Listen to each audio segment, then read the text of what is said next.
Hello everybody and welcome back to another episode of Kerbal Space Program in the series we're calling Escaping Kerbin. We are starting off just mid-flight right now because we had some lost footage during this session in where we built this rocket. It's meant to be a lunar flyby probe, so we missed the entire building sequence of that. We also did a couple contracts. It was a big loss, and so I was very unhappy about that. My computer just ran out of space, and so I wasn't aware of that when I started recording, that I was low on space. So I fixed that now, and so I have the second half of this episode is went off without a hitch. So that's why the title is going to be that it's a mishmash of contracts and missions. Because we just kind of needed to gain some science to unlock some parts. We also take some time and make an airplane during this episode, so that's going to be hopefully interesting, especially since it seems that the airplane version of my KSP POV has been my most watched video so far, so I think seems like some of you like the aircraft, Kerbal Aerospace program. So maybe we'll take that in consideration and have a couple more episodes. Maybe explore more of this planet of ours before we fling our Kerbals out to other celestial bodies. But anyways, as you see here, we got ourselves circularized, and we go and plot a maneuver for the Mun. And that white line that you see twisting and twirling is from the Trajectories mod. It makes a fun little design to try to calculate where it will end up after all these maneuvers, but it's a little too much, so we decided to turn it off. So we come in here for an in-space low periapsis, so we can get both biomes above the Mun, both high space and low space. We go ahead and plot out both maneuvers, also our return maneuver to get us captured by the atmosphere. We go ahead and plug that into flight computer, so that way, because we're definitely going to have lost signal by this point, so we want to be able to bring our probe home automatically. So we go ahead and we plot those maneuvers, and then we're just going to time warp our way out to the sphere of influence change.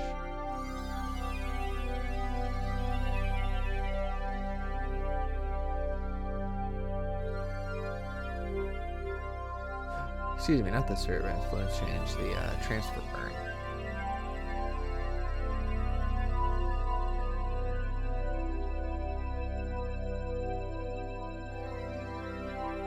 And since this was a relatively short episode, I'm going to include a little bit more of the flights and everything, especially since this is only episode 2 of the series. We shouldn't get too lackadaisical about our flights just yet. Look at that gimbaling going wild. It's one thing about flight computer is it's always trying to readjust itself, and so if you don't have your gimbaling limited, you can be flopping all over the place. So the flight computer wasn't exact on the burn, and it ends up putting us into a crash trajectory. So we just come around here and just try to turn ourselves retrograde. We go ahead and do our experiments, and we transmit whatever science we can. So now we're just flipping back and forth and fine-tuning our approach.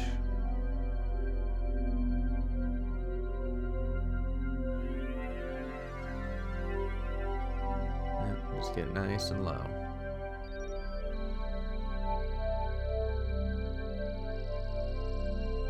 And then, because of the change in everything, I wanted to replot in our return maneuver, and then put that back into flight computer.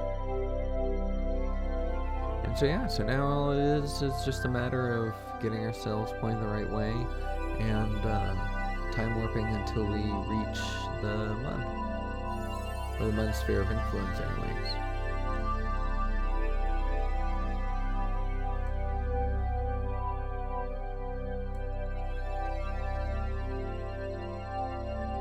And I tuned down the throttle there, so we can get a little bit more precise of a capture.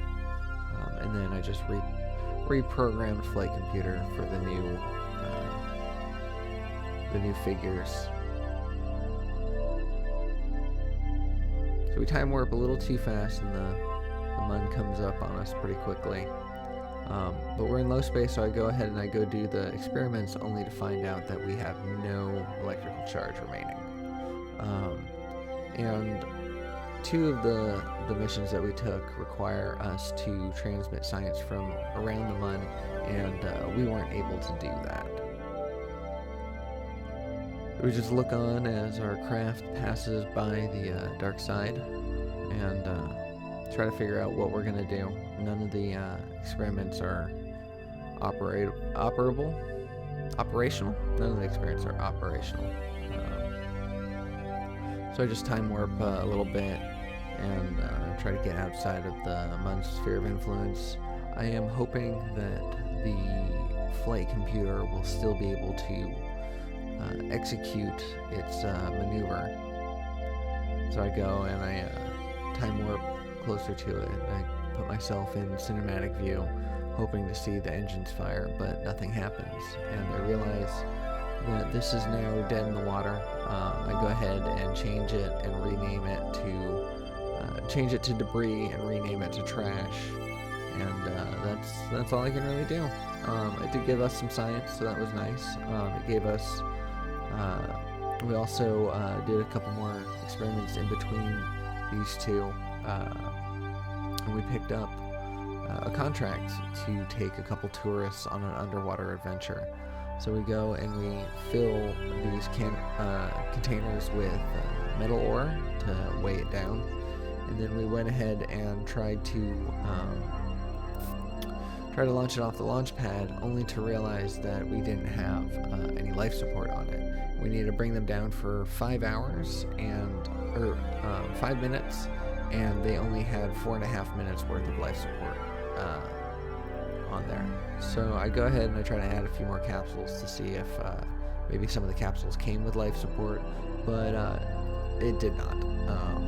So I went ahead and I realized I need to figure out how to get life support. I need to figure out what node I unlock to find that. So here I am just searching around and even typing into the search bar, and I couldn't figure out where it was until I came to the command pod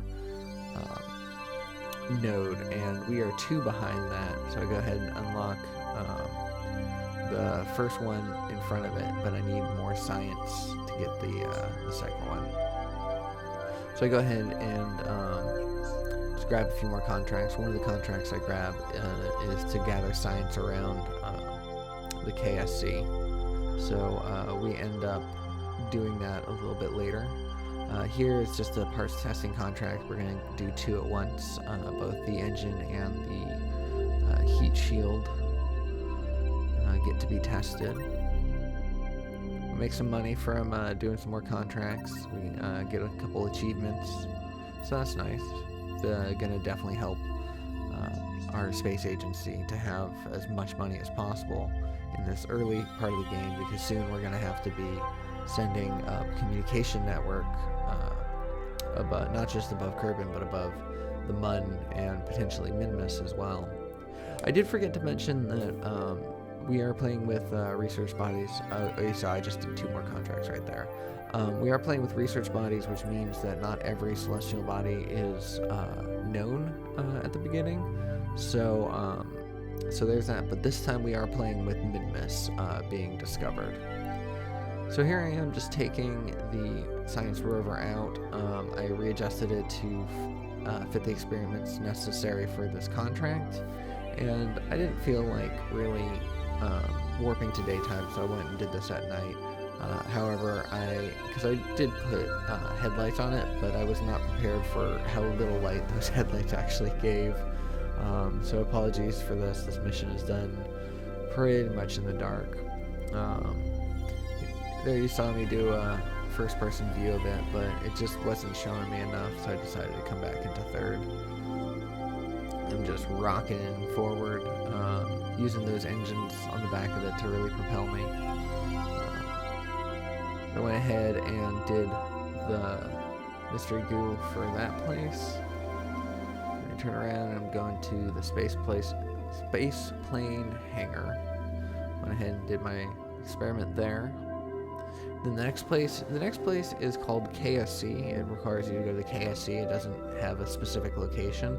And I found that this little shape, this little polygon right here between the astronaut complex and the VAB is considered the KSC right here. So I go ahead and I do that. And then lastly, we have to do it at the tracking station. So I go ahead and just rocket myself towards it. And then I go ahead and do the telemetry report. And we recover the vessel. Easy money, easy science. That gives us enough to unlock the command capsule, which is going to be great because we're going to be doing some crewed missions soon. But primarily, it gave us the life support necessary to do this underwater adventure contract, because we can't have Kerbals dying, and especially we can't have tourist Kerbals dying. So I go and I pick up my contracts. I do another short little money-making contract to detonate a self-destruct item that I added to the group. This is a mod. Not sure the name of it, but all the mods are listed in the description below, and it's pretty self-explanatory of a title. I think it's like self-destruct or something like that. But yeah, so we just tested that part, and we will try to keep everything as cheap as possible since it was going to be completely destroyed, which is why we went for the Probodobodyne. So now I'm just going to work on a plane, because off camera in the footage that got destroyed, we launched our submarine that the tourists were going underwater with. We launched that from the regular launch pad, but it was quite an arduous journey to get it out to the water. It nearly flipped over a couple times. It was just bad news. So we decided that we're going to take this plane out, and we're going to go discover the Pirate Cove launch pad, the one that we discovered in the aerospace program episode of KSP POV. We're just going to go ahead and rush that again. We also could use with some more science, as always, so we're putting the experiments in the newly unlocked cargo bay, service module, whatever you want to call it. Just, pack it full of science.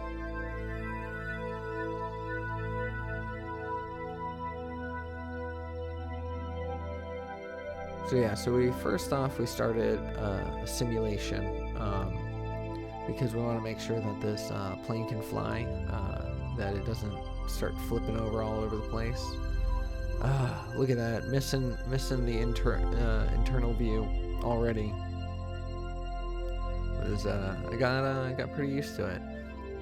However, just as a small little side note, as we watch this plane take off, I found out that the ASET IVA mods that I used for that series also are available in the Realism Overhaul Real Solar System mod that we've been playing around with. So we might do a little crossbreed of series, and we might do some internal views in that series whenever we start getting Kerbals into capsules and stuff. We might make a little POV, RP, RSS, RO, word salad series. The other thing I was thinking of, was we might, once we get back to kind of a considerable part of this series, basically a comparable amount of progress that KSP POV had, and we might switch back and do POV Season 2, because a lot of you seem to really enjoy that, and I feel that there's not enough IVA, KSP, IVA mode videos and series out there, so I'd be pretty happy to create more of those. So maybe we might mix Escaping Kerbin and KSP POV eventually, because we never landed on Minmus, we never made it to Duna or anything like that, and so I feel like it was left a little incomplete. So hopefully if you're looking forward to that, please let me know, and maybe I'll try to push for it sooner, try to rush a few planetary missions to get the science necessary to move forward with that. So let me know in the comments below if that's something you're interested in. So here we are. Even though this is a test flight, I figured out that I could fly this. I could get it up. It doesn't flip over. It actually has some pretty decent control. It's a little slow for its maneuvers, but it's got some pretty good control. So I decided to make an attempt at landing on the island runway.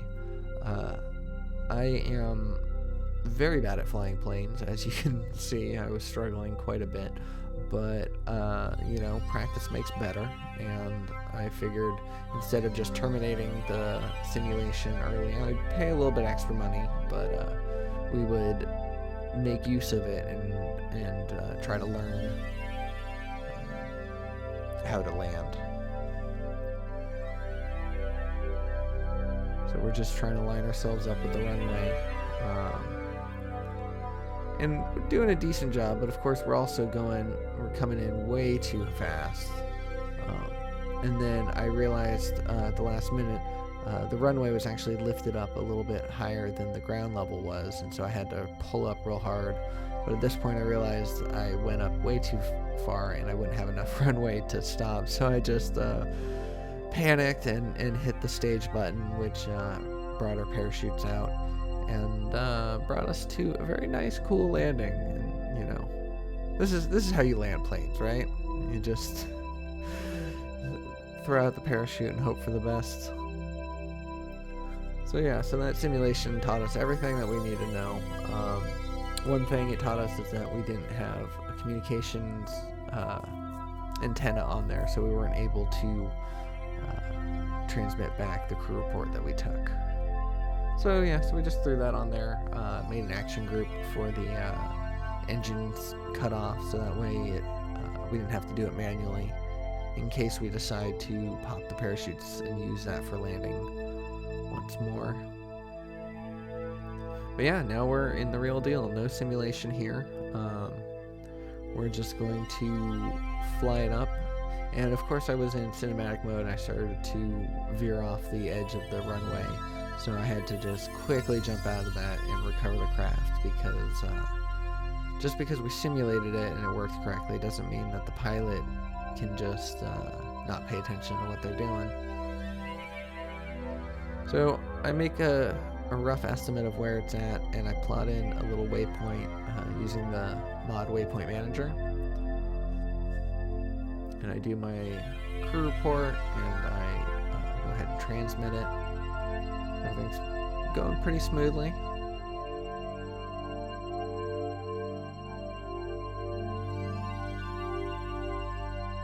So yeah, so it's just a matter of flying by it. Like, we don't really have to do much, and it's relatively close. So this should be a pretty textbook mission. I come back into the IVA mode one more time just to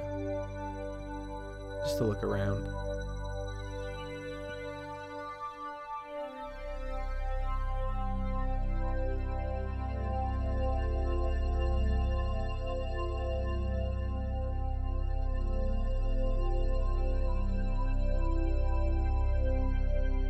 Flying is kind of nice. I Not very good at it, but it is fairly enjoyable.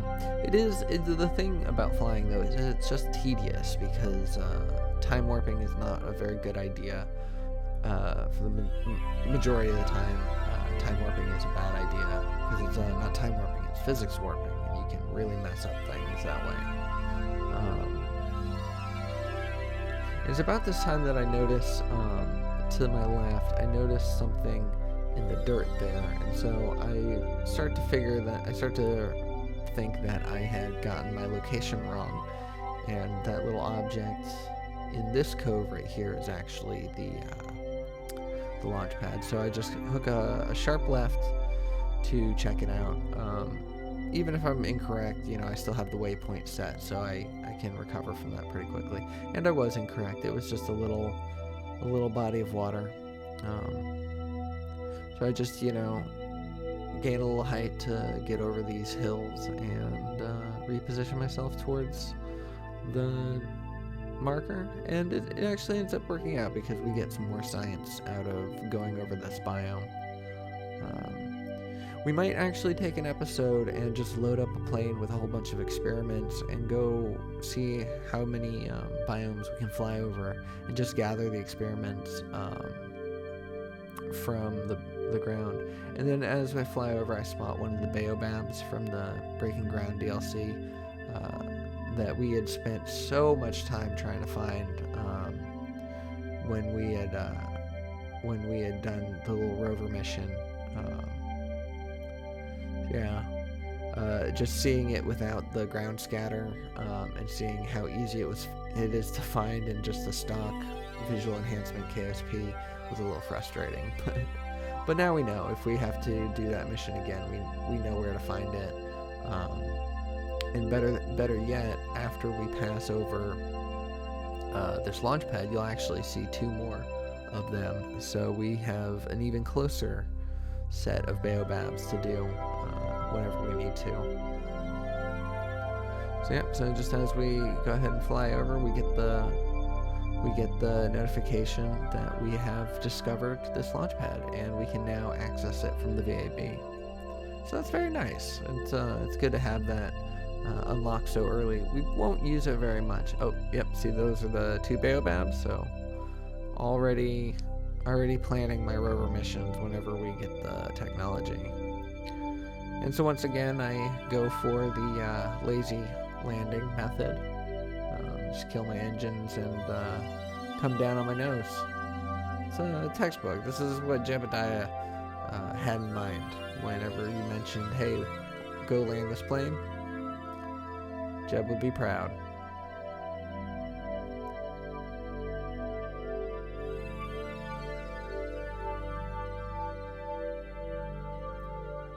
So yeah, we got a bunch of science from that, so that was nice. And also, we are using the Final Frontier mod, so our Kerbal got a bunch of ribbons for that. But most importantly, we unlocked fuel ducts.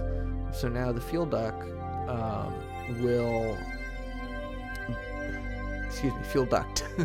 the fuel duct will allow us to do longer missions and more important ones. So now we can start aiming for the mud. And so I am very excited about that. But first, before that, we have a couple Kerbals to submerge underwater. So we go ahead and we tacked on those life support, the TAC life support. And we also decided at the last minute to do another contract that we had, which is to test this decoupler at the launch pad. Now, it didn't specify which launch pad, so I decided to see if the Pirate Cove launch pad will suffice for it. There was a chance that it wouldn't, but luckily it did. It worked. We went ahead and jettisoned that decoupler, and our contract was solved. So now we just go ahead and ease our Kerbals off into the water. This is why I wanted to get this launch pad, was because of its proximity to the water and the ramp that led down into it, which made for a very easy transfer of Kerbals into here. Now, the mission itself ends up being a little bugged. it goes back and forth on whether or not it is submerged or it is landed, or if it's submerged splashed down. So I ended up completing this contract a little bit off camera, just because it took me so long to get it into the right position. But overall, we have everything that we need. So these Kerbals have enough life support to last them. So generally, it's a good mission. But anyways, that is where I'm going to leave it. Thank you so much for watching. I hope you enjoyed it. If you did, please consider giving me a like, and I will see you on the next one. Take care.